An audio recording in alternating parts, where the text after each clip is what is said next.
પ્રકરણ 2 શીખવાની ક્રિયા. અગાઉ આપણે શિક્ષણનો અર્થ અને એની સમજ વિગતવાર પ્રાપ્ત કરી હતી.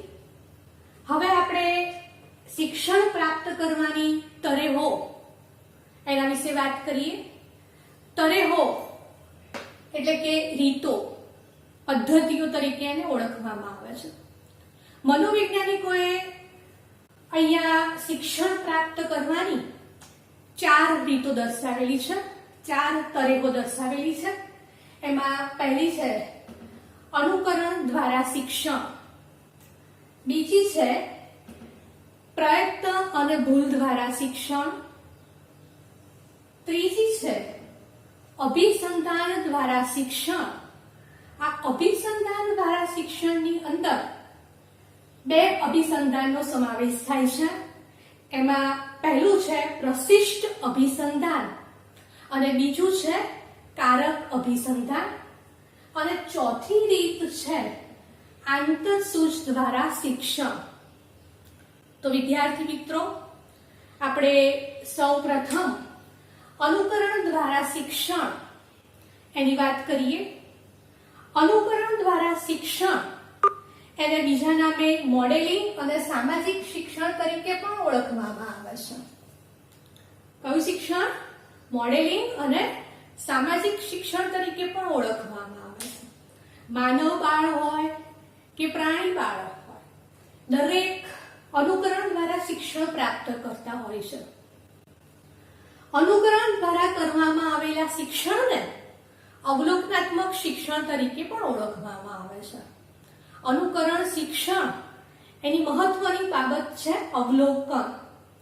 આપણે જોઈએ કે નાના બાળકો, ખાસ કરીને ઘરની અંદર રહેલા જે માતા પિતા છે, સભ્યો છે, એમનું એ અવલોકન કરે છે.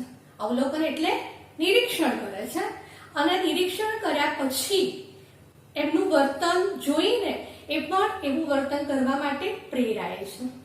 એમાં પણ ખાસ કરીને તમે જોતા હશો કે છોકરાઓ એ પોતાના પિતાનું અવલોકન કરીને અનુકરણ કરે છે, છોકરીઓ એ પોતાની માતાનું અવલોકન કરીને અનુકરણ કરતી હોય છે.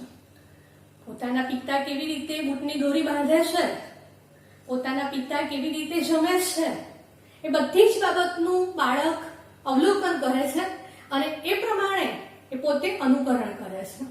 છોકરીઓ પણ તમે જુઓ કે પોતાની માતા કેવી રીતે રસોઈ બનાવે છે, કેવી રીતે વાસણ માજે છે, કેવી રીતે સાડી પહેરે છે, એ બધી જ બાબતનું એ અવલોકન કરે, અને જ્યારે રમતો રમે ત્યારે એ પણ પોતાની માતાનું અનુકરણ કરતા હોય છે. બીજું ઉદાહરણ આપણે જોઈએ કે માતા પિતા સાથે સ્કૂટર ઉપર ફરવા ગયેલું બાળક દરેકે દરેક બાબતનું અવલોકન કરીને જ્યારે એ પોતે ઘરની અંદર પોતાની ટ્રાયસાયકલ વડે રમતો રમતું હોય ત્યારે જેમ પિતા પોતાના સ્કૂટરમાં પેટ્રોલ પુરાવતા હોય, એવી રીતે બાળક પણ પોતાની સાયકલમાં પેટ્રોલ પુરાવાનો અભિનય કરે છે. પોતાની સાયકલની અંદર એ હવા પુરાવાનો અભિનય કરે છે, અને પછી થોડી વાર રહીને પોતાના ખિસ્સામાંથી પૈસા કાઢવાનો અભિપ્રાય કરે છે. તો આ જે શિક્ષણ છે એને અનુકરણ દ્વારા શિક્ષણ કહેવામાં આવે છે. કેટલીક વખત આપણે જોતા હોઈએ છીએ કે 1.5 વર્ષનું બાળક હોય તો એ પોતાના રમકડાનો મોબાઈલ ફોન કાન પાસે રાખીને પોતાના પિતા જે રીતે વાત કરતા હોય મોબાઈલ ઉપર, એવી રીતે એ પણ અનુકરણ કરે છે, અભિનય કરે છે. તો એ જે શિક્ષણ છે એને અનુકરણ દ્વારા શિક્ષણ કહેવામાં આવે છે. નાની બાળકી એ શાળામાં જઈને આવે તો પોતાના જે મેડમ છે, ટીચર છે, એમણે જે પ્રમાણે વર્ગની અંદર વર્તન કર્યું હોય એ બરોબર એ નિહાળે છે, અને ઘરે જ્યારે ટીચર રમે ત્યારે એ પોતાના મેડમનું અનુકરણ કરે છે. તો એ વર્તનને પણ અનુકરણ દ્વારા શિક્ષણ કહેવામાં આવે છે. એની સાથે સાથે અનુકરણ દ્વારા શિક્ષણ એમાં મોડેલિંગ એનો પણ સમાવેશ કરેલો છે. તો આપણે જોતા હોઈએ છીએ કે ટેલિવિઝનની અંદર કેટલાક અભિનેતાઓ અને અભિનેત્રીઓ ટીવી સિરિયલની અંદર અભિનય કરે છે, તો બાળકો એવા અભિનયને નિહાળીને એવા કપડાં પહેરવા, એવી માથાની હેરસ્ટાઈલ ઓઢાવવી, એ વર્તન કરવા માટે પ્રેરાતા હોય છે. તો એવું જે શિક્ષણ છે એને પણ અનુકરણ દ્વારા શિક્ષણ કહેવામાં આવે છે, એટલે કે મોડેલિંગ એટલે કે નમૂનારૂપ શિક્ષણ.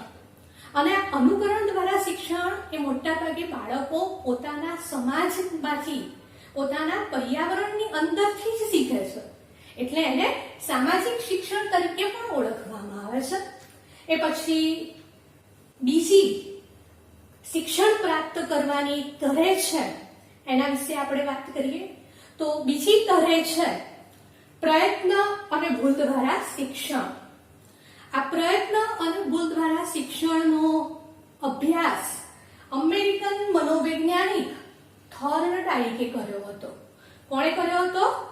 અમેરિકન મનોવૈજ્ઞાનિક થોર્નડાઇકે કર્યો હતો.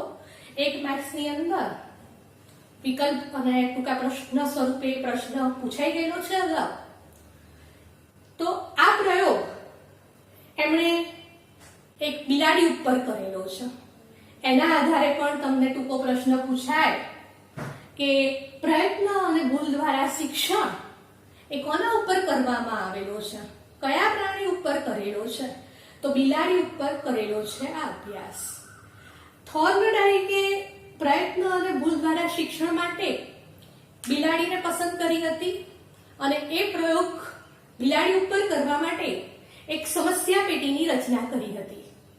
આ સમસ્યા પેટી એવી હતી કે એનો કળ દબાય તો એનો દરવાજો ખુલી જાય અને બિલાડી એ દરવાજામાંથી બહાર નીકળી શકે.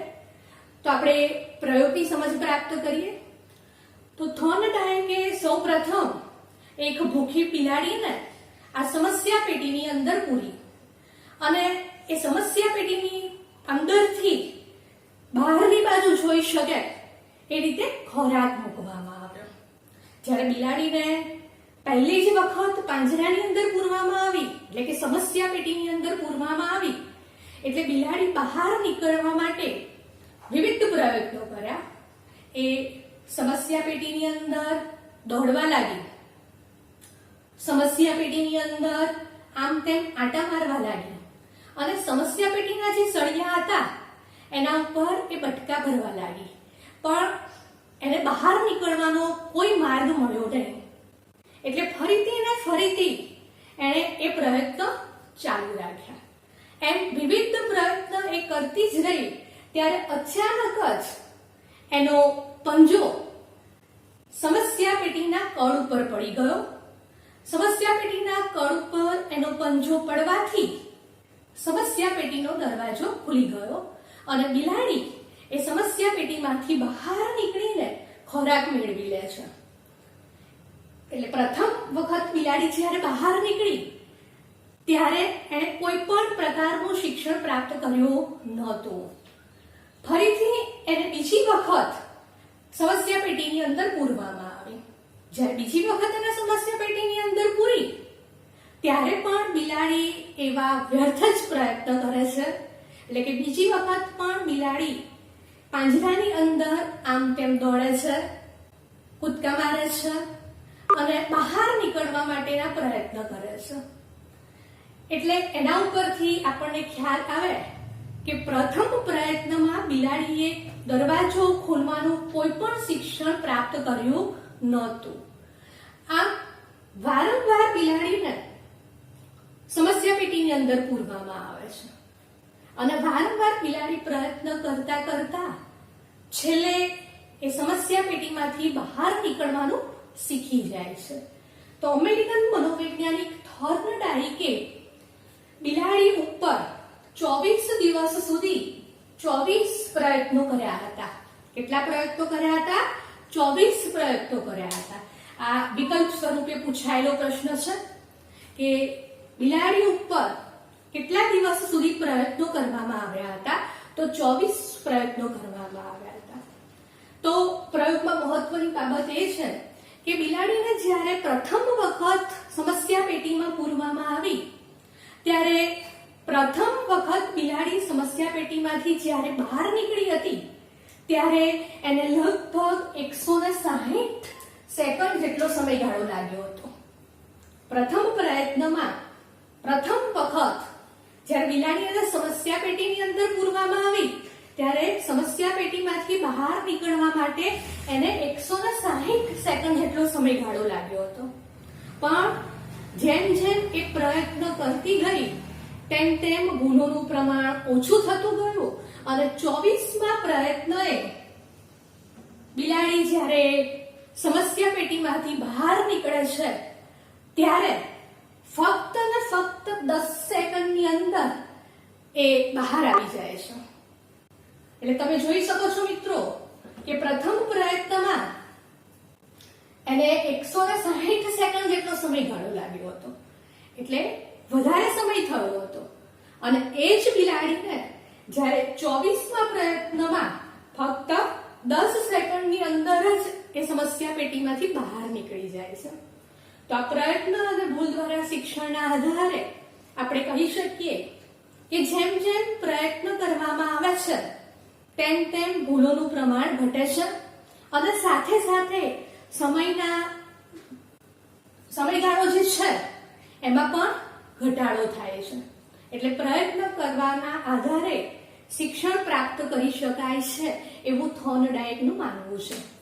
તો આપણે આજે 2 કરાઓની વાત કરી, અનુકરણ દ્વારા શિક્ષણ અને બીજું પ્રયત્ન અને ભૂલ દ્વારા શિક્ષણ. આના આધારે ટૂંકા પ્રશ્ન પણ પૂછાય કે અનુકરણ દ્વારા શિક્ષણ એને બીજા કયા નામે ઓળખવામાં આવે છે? તો એને સામાજિક શિક્ષણ કહેવાય, મોડેલિંગ શિક્ષણ કહેવાય, અવલોકનાત્મક શિક્ષણ તરીકે પણ ઓળખવામાં આવે છે. કેટલીક વખત ટૂંકનોંધ સ્વરૂપે પણ આ પ્રશ્ન પૂછાય કે અનુકરણ દ્વારા શિક્ષણને સમજાવો, તો તમારે ઉદાહરણ સાથે એની સમજ આપવાની રહેશે. એ પછી આપણે બીજું શિક્ષણ એની પણ વાત કરી કે પ્રયત્ન અને ભૂલ દ્વારા શિક્ષણ. તો એ પણ બોર્ડની પરીક્ષામાં 3 માર્ક્સની અંદર ટૂંકનોંધ સ્વરૂપે પૂછાઈ ગયેલો પ્રશ્ન છે.